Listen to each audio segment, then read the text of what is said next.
Good day, guys, and welcome to the seventh session, part two of Diverse Node Mobility Front-End Development Program. Today, we will discuss the continuation of Module 8. So, going to share my screen to you guys. And here, okay, so let's discuss the pointers to functions. So far, whenever we have mentioned pointers, they have been pointing towards data. The C language also allows us to declare and use pointers to functions. You can imagine them as the addresses of the functions. The type of such a pointer determines the type of the function whose address the pointer is able to hold. Take a look at the following declaration. We have float, PDR, then float.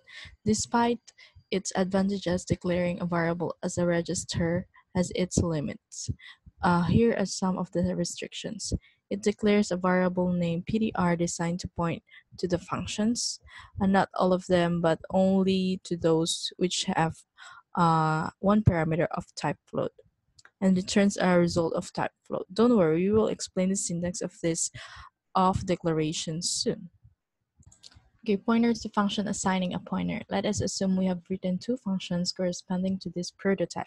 Look at the editor, the code in the editor. Both of them have one float parameter and return to the float here. Okay, so as a result, we can have perform the following two assignments. PDR is equals to square. At this moment, the PDR points to the square function. PDR is equals to cube. Now the PDR points cube function. Note that the same of this function don't need parentheses. Why? Because our goal is not to invoke a function but to get its address. We don't use the AND operator for this purpose. The statement PDR is equals to square 2.0 would be wrong because the square function provides data of type float, which is at odd with the type of the PDR variable. Okay, pointers to functions invoking a function. So the function pointed to by the PDR function variable will be invoked. The value of 2.0 will be passed as a parameter, and the result provided by the invoke function will be assigned to the f variable. Note that we cannot predict which function will be invoked. It depends on the assignments performed before. What is it useful for? Mainly to pass a function as the function parameter. Let us take a look at the example. So here's the example. We have passed the value of 2.0 will be passed as a parameter, and the PDR is invoked because we have a parenthesis here. Pointers to function, an example. We want to write a function that prints a value table for any one argument function, and for the argument's values taken from the range of 0 to 1 with the step size equals to 0.01, the function looks as the one in the editor. When we want to print a lookup table for the square function, we perform the following invocation: print lookup then square. And then this is how we prepare the value table for the function cube function, print lookup cube. We strongly encourage you to do a more experiments yourself. So we have print lookup now function here, and this is to look up for the table or for the function square. Declarations, analysis, and synthesis. The syntax adopted in the C language for encoding declaration statements is very concise and compact, but makes the declaration rather vague and unclear. Let us deal with the two aspects of this complexity. First is analytic. When our task is to decipher a complete declaration like this one here, like in, then tab, then we have a tab array here, and we have the pointer itself, then array, and we have syntactic. When our task is to code a declaration given in a verbal description like this, the declare tab as 10 element array of pointers to 10 elements array of pointers int. Note that the both forms describe the exact same declaration. We will introduce a new notion here. A declarator is a text used to declare an identifier. In the following example, the pointer P is a declarator used to declare the P identifier. So generally, a C language declaration takes the following form. T and D, where T is a type built-in and defined by the programmer, and D is a declarator. We are going to show you the rules for writing and reading C language declarations. Then we will show you how to use them so you can interpret or write any complex declarator. The number of different declarators which can be constructed in C language is virtually infinite. Okay, so here's some rules, declaration rules. First rule, if the declaration takes the following form, TD, and the D is just simple identifier, it means that T is an entity type T.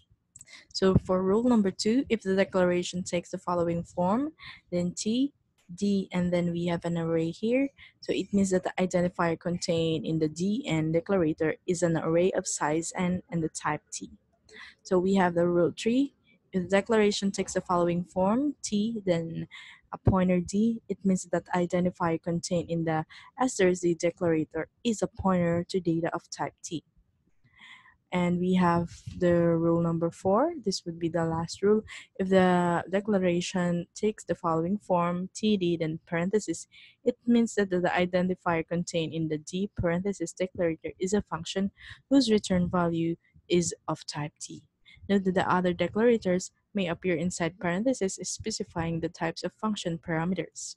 We should add that when two or more rules contradict each other, we follow the rules according to the hierarchy of their operator priorities. So now we are going to consider the priority table.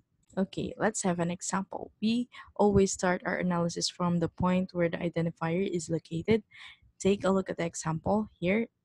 We have 3 pointers here, which is P's to the point of the pointer, are 3 element of the pointer, and we see that the identifier is named P.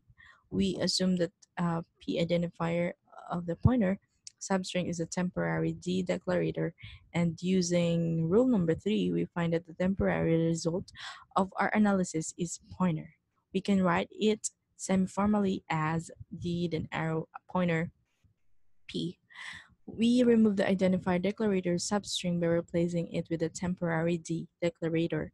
Receiving the following statement, we have here, okay, so int in the type D, pointer in the type int, and we have 3 element array. In inner part of the parenthesis is no longer needed and may be removed too. So here another one. Okay, so we have the uh, three, three, 3 element array of D of pointer of the int data type. Since the bracket operator has a higher priority than asterisk, we can recognize that further analysis results in the following substring, then D, uh, 3 element of D, 3 element array of D. This means that the temporary declarator D is a 3 element array. We can describe it as follows. So array 3. Okay, so now we simplify the declaration again, receiving in the pointer D. We find that, so asterisk D pointer. The simplified declaration is as follows. So int asterisk D, then we have a parenthesis. We know that the parenthesis operators have the high priority than asterisk. So D parenthesis function, the next step is as follows. In asterisk D, then asterisk D pointer. We have reached the simplest form of the declarator now, and we have int D, int type. Let us gather all the intermediate results together. We have pointer array, then pointer function, pointer, then int. We can read this chain more generally as P is a pointer to a 3 element array of pointer to functions returning a pointer to int. So that is how we read that intermediate results. Okay, so declarations, another example. Let us try to analyze the following declaration. Okay, so character pointer, 3 element of a pointer of another element, a 20 element array to the to the character type. Okay, so the step 1 is the identifier is the PDR. Okay, so the temporary declarator is T and then PDR asterisk. And the conclusion is the pointer.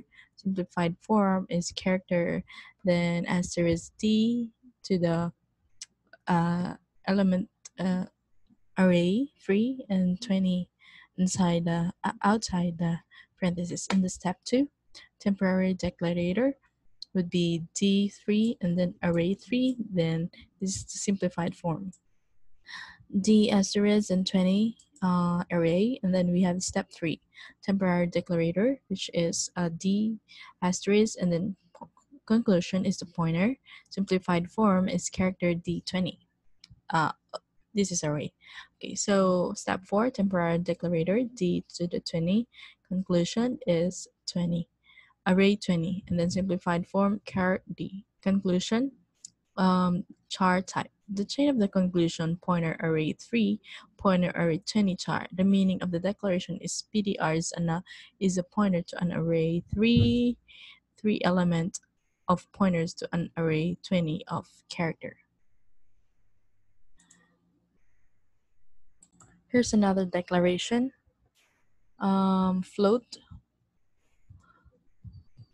Float pointer fun, then this is a pointer fun, and then float. So we have the step 1, identifier fun, temporary declarator fun asterisk. Conclusion is the pointer, and the simplified form is the float D float.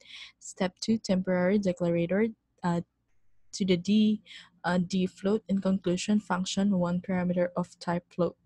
And simplified form is a float D and D pointer and then 20 element array. Step 3 is the conclusion is a float type. So the chains of the solution conclusion pointer function float and float. The meaning of the declaration is PDR is a pointer to an array 3 element of pointer to an 20 element array of character. Declaration example of synthesis. So we are going to show you three example of declaration synthesis. Here is the first one. Array ARR is a 100 element array of pointers to 5 element array of pointers to float. We simplify the description to the following form.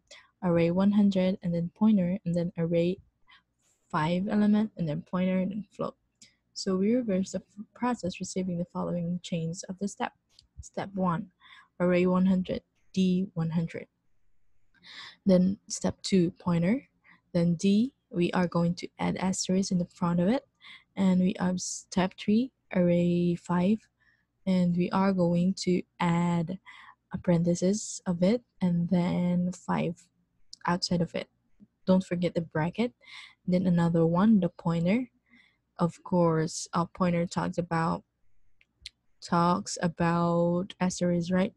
But we forgot to add another parenthesis after this one. Okay, so step 5, float. Of course, the add the the data type, which is float, just add it in the front. And step 6, which is the variable name. Okay, so going to put the D, replace the D to ARR. So the parentheses are obligatory here. Why? Here's the complete declaration, float and asterisk um, enclosed with parentheses, and then ARR 100 and then 5.